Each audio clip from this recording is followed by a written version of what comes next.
그 조금 전에 발표하신 내용이 들어있기는 한데 뭐 전 세계적인 현상이기도 한데 우리나라가 좀 심한 게 어쨌든 아까 이제 소위 가불관계 양극화 현상이 좀 심하잖아요.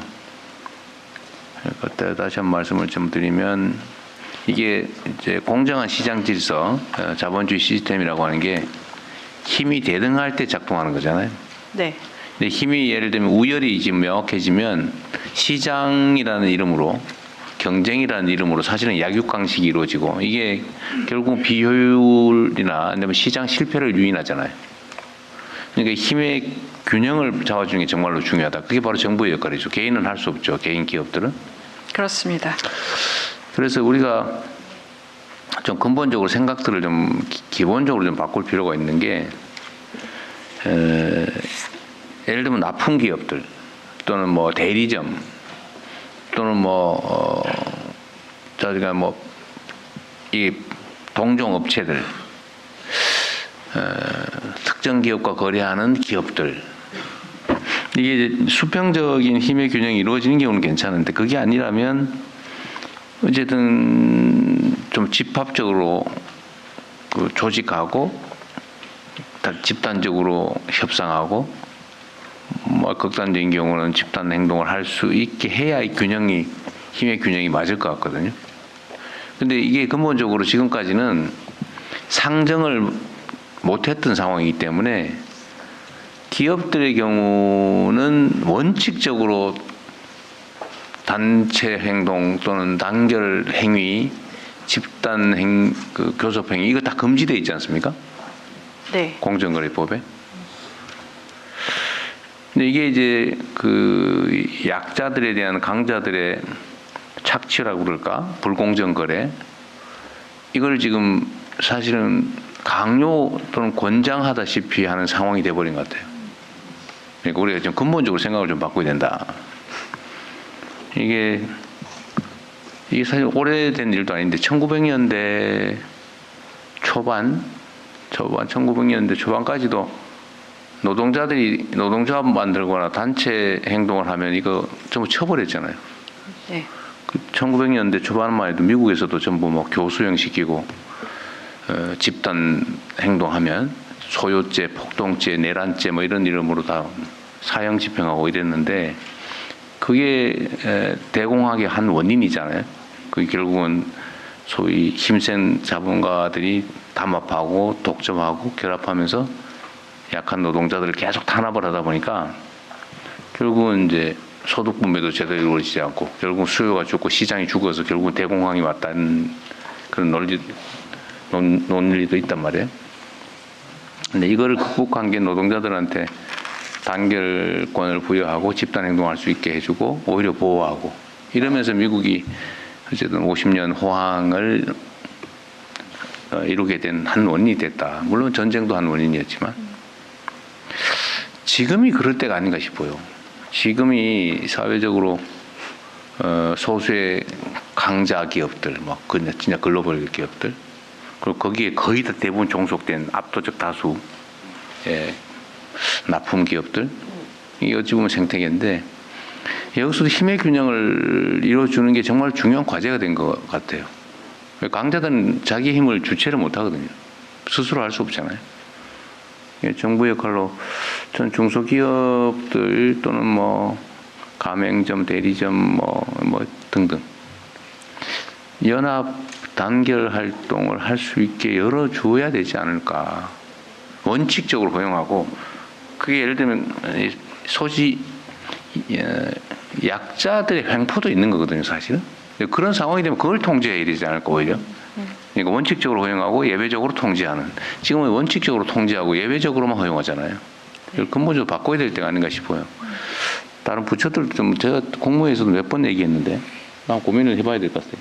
특히 중소기업이나 소상공인들, 소상공인 그렇다 하시더라도 중소기업들이 활력을 가지려면 지금처럼 이렇게 쥐어짜이고 예를 들면 영업이익률도 막 전부 겨우 생존할 수준으로만 유지되고 뭐 경영 개선하면은 대기업한테 다 뺏기고 이런 상황이 되면 경영 개선할 필요도 없고 해봐야 뺏기니까 좋은 인재를 쓸 수도 없고 성장 발전하기도 어렵고 이게 지금 국가 경쟁력을 떨어뜨리는 원인이 될 것 같아요.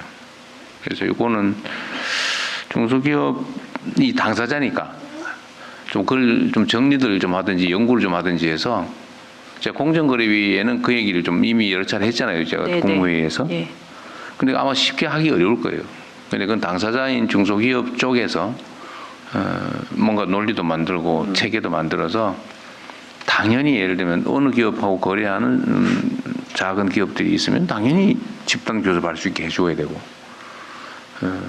뭐 하든 뭐 거래를 안 한다고 압박을 하든지 해서 정상적인 가격을 보장받을 수 있게 해줘야 되겠다.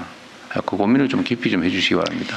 네, 그 대통령 말씀 주신 것처럼 제가 이제 짧지만 와서 중소기업 네. 정책들 보면서 이 대기업과 우리나라 중소기업은 유난히 한 기업과 한 기업의 관계 속에 그러니까요. 있다. 이게 나쁜 기업한테 딴 데 납품하지 마. 이걸 기본이라면서요. 네, 이렇게 되면 중소기업이 그러니까 지금까지 개발한 기술에 대한 가치 평가가 제대로 네. 이루어지지 않을 수밖에 없고 그 부분들이 지금까지 오랜 시간 고착되면서 좀 경쟁력 확보에 그러니까요. 어려움이 있었던 거 아닌가라는 게 제가 짧은 시간 그러니까 저도 그 얘기를 꽤 여러 군데서 듣는데 제일 황당하게 그런 거죠. 예를 들면 나한테만 납품해야지 딴 기업에 납품하면 끊어버리겠다 이렇게 압박을 한다더라고요.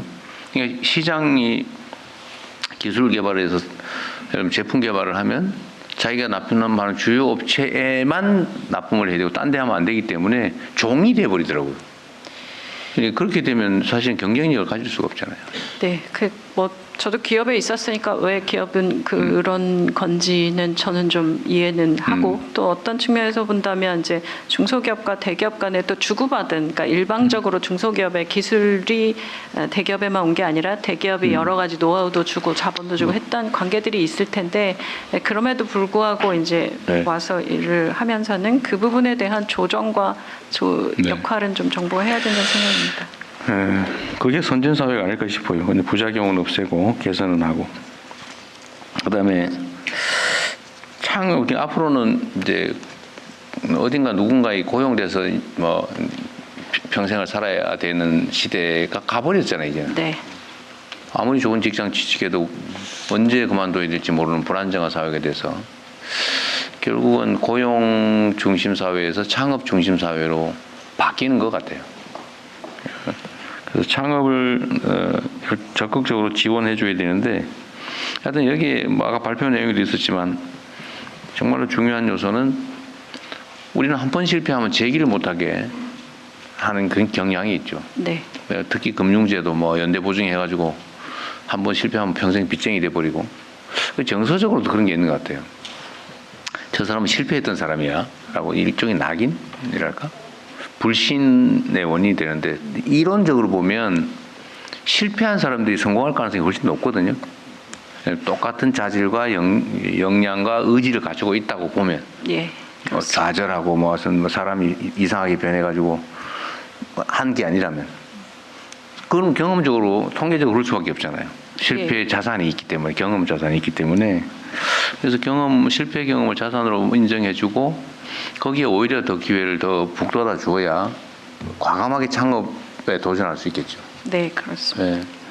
그래서 금융제도 측면에서도 그렇고 어쨌든 정책 측면에서도 저는 계속 반복적으로 하는 얘기를 하는 이유가 있죠. 이게 너무 당연하게 받아들여져야 되거든요. 정책적으로도 그렇고 정서적으로도 그렇고. 실패를 두려워하지 않는 사회가 돼야죠. 네. 그래야 용기를 갖죠. 그래서 이 제도전 펀드 뭐 이런 것도 좀 아까 늘렸다고 하는 것 같은데 그것도 늘리시고 어떤 실패를 자산으로 삼아서 다시 재기하는 것도 많이 보여주고요. 격려해주고 판도 많이 깔아주고 객관적으로 평가할 때도 뭐 차라리 저는 몇 번 실패해서 3번 실패해서 플러스 3점 뭐 이렇게 해주면 좋지 않을까 싶어요. 나는 그 실제로 타당성이 있다고 보여지는데. 실제로 투자 평가할 때도 그런 VC들에서 그런 부분을 판단하는 경우들이 있습니다. 그 창업 경험이 있고 어디까지 키워봤는가에 대한 경험들 이런 것들도 판단하고 있어서. 그런데 뭐 제가 알기로는 이제 서구 선진 국가들은 그게 당연한 걸로. 네. 예를 들면 지원 결정을 할 때도 실패를 많이 하는 사람들을 우선적으로 선정한다고 하던데 우리 사회는 아직까지 거기에 못 미친 것 같아요. 선생님 말씀이에요. 지난번에 제도전 발표할 때 보니까 한국 사회가 용인하는 실패의 숫자가 1.4였다면 미국은 2.8 정도 된다고 합니다. 그러니까 우리 사회가 확실히 이 실패한 사람에 대해서 용인하는 게 미국 실리콘밸리나 이런 그러니까요. 쪽보다 훨씬 낮은 겁니다. 하여튼 루저 취급하거나 이렇게 하지 않도록 정부부터 좀 적극적으로 정말 분위기를 바꿔야 될 것 같아요. 네, 내년에 월간으로 계속 관련 행사 할 거고요. 그리고 네. 실패한 분들의 데이터를 좀 모아서 이 지금 대전에 실패박물관이라는 게 만들어져 있습니다. 그래서 그래요? 이 데이터를 모아서 그걸 공유하고 또 그 실패했던 내용들을 좀 보면 그 좀 줄일 수 있는 시행착오들을 줄일 그렇죠. 수 있기 때문에 다 데이터베이스화해 볼 생각입니다. 그러니까 이게 너무 당연한데 이게 사람이 사실은 백지 상태에서 뭔가를 배워서 세상을 살아가는데 그 배우는 것 중에 제일 큰 배움이 경험이잖아요. 직접 한번 당해보는 거죠. 하다못해 지도 그러는데 지도 한번 하다가 한번 전기작을 하면 자신 안 간다 그러잖아요. 다른 사람의 경험을 배우는 독서나 이런 교습도 중요하지만 직접 체험이 가장 큰 자산인데 네. 하여튼 지금 현재 분위기는 실패한 것에 대한 좀 용인이랄까? 그런 게 좀 많이 부족한 사회 같습니다.